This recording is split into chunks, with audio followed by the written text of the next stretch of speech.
Il voulait devenir riche avant 30 ans, mais n'a pas demandé ce qu'il devait payer.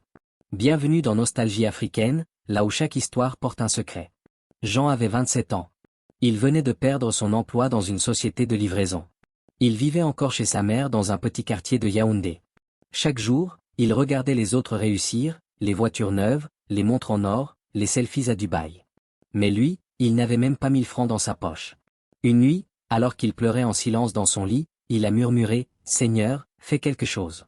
Je veux être riche, je t'en supplie. » Mais quelques minutes plus tard, il a ajouté « Ou bien, si toi tu ne veux pas, quelqu'un d'autre m'aidera. » À cette phrase, il ne savait pas que le monde invisible venait de l'entendre. Le lendemain matin, il reçoit un message inconnu sur WhatsApp. Juste une ligne, riche avant tes 30 ans. Si tu es prêt à tout, réponds oui. Il a ri.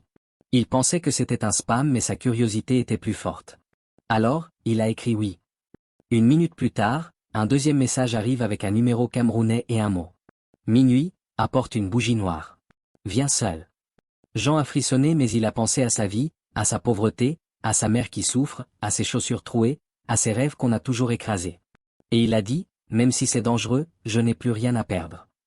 Ce soir-là, à 23h45, il quitte la maison, il met sa capuche, prend une bougie noire achetée au marché et se dirige vers l'adresse envoyée. Une maison abandonnée derrière un vieux cimetière, une porte entr'ouverte, une odeur étrange. Il entre. Et ce qu'il va entendre ce soir-là va changer sa vie à jamais. Jean entre dans la maison. Tout est sombre, sauf une pièce au fond éclairée par des bougies rouges. Il s'avance, ses mains tremblent, son cœur bat vite, mais il continue. Quand il pousse la porte, il découvre un homme assis sur une natte noire, âgé, vêtu de blanc, les yeux fermés. L'homme parle sans le regarder. « Tu veux devenir riche avant tes 30 ans ?» Jean recule. Il n'a rien dit, mais l'homme semble lire dans ses pensées. « Tu n'auras pas besoin de vendre ton sang ni ton âme, dit l'homme. Mais chaque flamme que tu souffleras éteindra une autre vie. » Jean ne comprend pas. Une autre vie? Quelle vie? Qui? L'homme tend la main et une bougie noire apparaît dans sa paume. À chaque fois que tu réussiras quelque chose, une bougie s'éteindra et chaque bougie éteinte, c'est une personne autour de toi qui partira. Tu ne choisiras pas. Tu ne sauras jamais qui, mais tu auras tout ce que tu veux. Jean hésite. Il pense à sa mère, à ses amis, mais aussi à ses rêves, ses projets, sa revanche sur la vie. Et si je refuse? Demande-t-il. L'homme se lève, ses yeux brillent d'une lumière étrange. Tu es déjà ici? Tu as dit oui. Il n'y a plus de retour. Puis il pose la bougie dans les mains de Jean. Fais ton vœu, allume-la et regarde ta vie changer. Jean ferme les yeux. Il pense à une maison, une voiture, un compte plein d'argent. Une autre vie. Il allume la bougie. La flamme est vive, trop vive. L'homme disparaît. La pièce s'éteint et Jean se retrouve seul dehors dans la nuit. La bougie est toujours là, allumée et dans son téléphone, une notification inattendue. Virement reçu, 5 millions francs CFA. Jean fixe l'écran de son téléphone. 5 millions. FROSFA. Son cœur s'emballe, il se pince, il cligne des yeux, il relit 3 fois. Mais non, ce n'est pas un rêve. L'argent est bien là. Il court comme un fou à travers le quartier. Il veut crier, il veut pleurer, mais il garde tout pour lui. Ce pacte, personne ne doit jamais savoir. Le lendemain, il s'achète un téléphone neuf. Il change de look, chaussures italiennes, montre brillante et surtout il commence à faire des projets. Un petit commerce, un terrain à Douala et un salon de coiffure pour sa cousine Marie. Oui, Jean veut aussi aider. Il n'est pas mauvais, juste désespéré. Mais dans la nuit, alors qu'il est allongé dans son nouveau matelas, la bougie noire s'allume toute seule à côté de lui. Une flamme vive comme la première fois. Et pouf, elle s'éteint. Jean sursaute et au même moment, son téléphone sonne. Il décroche. C'est une voix en larmes. Jean, c'est moi, tonton Alain. Ta cousine Marie. Elle vient de mourir. Le monde de Jean s'arrête. Il n'arrive plus à respirer. Elle quoi? Elle était au salon. Elle a glissé. Sa tête a cogné le lavabo. C'est fini. Jean lâche le téléphone. Il regarde la bougie encore fumante. Il comprend mais il refuse d'y croire. Non, c'est une coïncidence. Ça ne peut pas être vrai mais au fond de lui, il sait et ce n'est que la première bougie. Une semaine après l'enterrement de Marie, Jean ne dort plus, il évite les miroirs, il ne parle plus à sa mère, il ne rit plus, mais il dépense. Dehors, tout le monde le félicite. Jean a percé, il a investi, il a bossé dur. C'est Dieu qui l'a béni. Mais lui, il sait ce n'est pas Dieu, c'est autre chose. Et pourtant, chaque jour de l'argent entre, des virements, des opportunités, des gens qui le cherchent pour signer des contrats. Tout marche, tout coule comme une pluie d'argent. Mais chaque nuit, la bougie revient, elle s'allume puis s'éteint et chaque matin, quelqu'un meurt. Un oncle, une voisine, un ancien professeur. Jean devient riche mais il enterre plus de proches qu'il n'en voit sourire. Pour ses 28 ans, Jean organise une fête géante. Hôtel privé, traiteur de luxe, digite célèbre. Tout le quartier est invité. Même sa mère est là, un peu gênée de voir son fils y changer. La musique est forte, le champagne coule, tout le monde rit, mais Jean regarde sa montre. 23h58, il connaît l'heure. Il sent le frisson dans son dos. Il court dans la salle de bain seul. La bougie est déjà là, allumée, vivante. Il la souffle en espérant que ce ne sera personne qu'il aime. Quelques minutes plus tard, des cris éclatent dehors. Une fille vient de s'écrouler en pleine piste de danse. Crise cardiaque. Elle avait 22 ans. C'était la petite sœur de son meilleur ami. Jean tombe à genoux. Tout le monde croit à une tragédie médicale, mais lui, il comprend encore une fois, c'est lui, c'est sa richesse qui tue. Jean est devenu millionnaire. Il a 5 voitures, 2 appartements, un compte bien rempli, mais aussi cet enterrement en moins d'1 an. À chaque fois qu'il signe un nouveau contrat, quelqu'un meurt à chaque projet qui réussit. Il reçoit un fer de décès. Il essaie d'arrêter. Il ne souffle plus la bougie. Il l'éteint avec de l'eau, avec un tissu, même avec ses mains. Mais rien n'y fait. Chaque souffle, qu'il le veuille ou non, prend une vie. Et maintenant, même ses cauchemars parlent. La nuit, il voit un cimetière avec des tombes, des photos, des visages connus et une grande croix avec son propre prénom gravé dessus, Jean. Ce matin-là, Jean se lève, fatigué, épuisé, il regarde son visage dans le miroir de la salle de bain et soudain, il sursaute. Ce n'est pas son reflet qu'il voit, c'est un autre visage pâle sans yeux avec un sourire qui lui glace le sang. Il ferme les yeux, il les rouvre.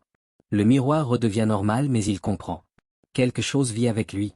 Quelque chose qu'il observe partout tout le temps. Il couvre tous les miroirs de la maison, il débranche la télé, il évite même son ombre. Mais cette nuit-là, alors qu'il éteint la lumière, il entend une voix venue de nulle part. Tu voulais être riche avant 30 ans. Tu le es mais maintenant c'est nous qui te possédons. Jean commence à perdre pied. Il ne dort plus que 2 heures par nuit. Il tremble dès qu'un proche l'appelle. Il vit dans la peur et une nuit, il rêve. Il voit sa mère. Elle est dans une maison en feu. L'art. Jean prend le premier bus pour Douala. Il ne pense plus à l'argent ni aux voitures. Il veut sauver Marie, la jumelle de celle qu'il a déjà perdue. Mais dans le bus, il fait un cauchemar éveillé, un marché plein de bougies, tout allumé et au milieu, le vieil homme en blanc, celui de la première nuit, celui qui lui avait dit fais ton vœu. Jean s'approche en larmes. Annule tout, je t'en supplie, prends l'argent mais laisse-la vivre. Le féticheur le regarde et éclate de rire. Il fallait réfléchir avant d'ouvrir la porte. Maintenant, tu veux la refermer? Trop tard, il tend une nouvelle bougie. Elle est pour elle. C'est la dernière? Après ça, c'est toi. Jean se réveille en hurlant. Le bus entier le regarde. Il tremble, il pleure. Une fois arrivé à Douala, il cherche une église. Il entre, il tombe à genoux, mais il n'arrive pas à prier. Les mots ne sortent pas comme si sa bouche était bloquée. Alors, il sort et part à la recherche du seul homme qui pourrait lui dire quoi faire. Le féticheur. Pas pour un nouveau pacte. Non.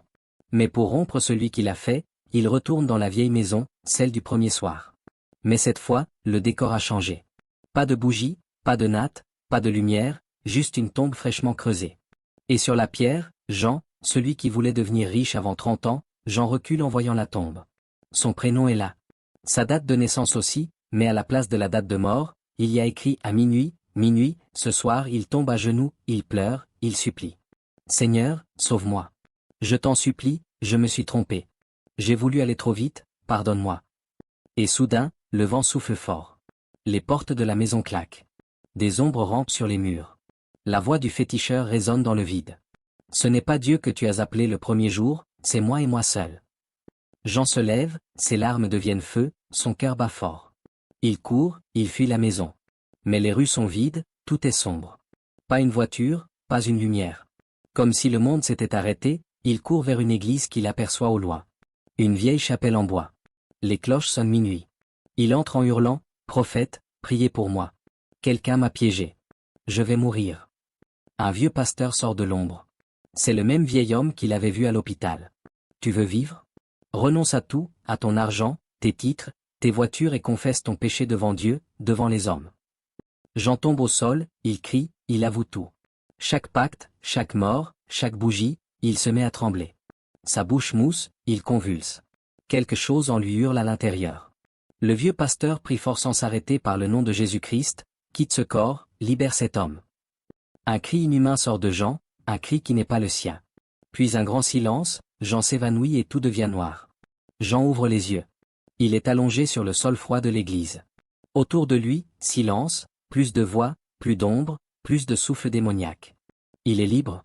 Mais quand il se redresse, il voit une seule chose posée juste devant l'autel, une dernière bougie noire, fine, presque consumée. Et au pied de cette bougie, la photo de Marie. La jumelle, la dernière cible. Jean gémit, non, Seigneur, je t'en supplie, pas elle. J'ai changé, j'ai renoncé, tu m'as sauvé. Pourquoi cette bougie est encore là? Le pasteur s'approche lentement. Il pose une main sur son épaule et dit doucement, ce n'est pas Dieu qui veut éteindre cette flamme, c'est toi. Toi seul peux décider de la souffler. Jean tremble. Ses mains sont glacées. Il s'avance vers la bougie. Il la fixe. La flamme danse doucement. Elle l'attend. Une dernière richesse, un dernier succès, un dernier pacte. Mais au fond de lui, une autre voix parle douce, paisible. Je t'ai attendu, je t'ai pardonné. Tu n'as plus besoin de souffler. Je suis ton seul avenir. Dieu Jean.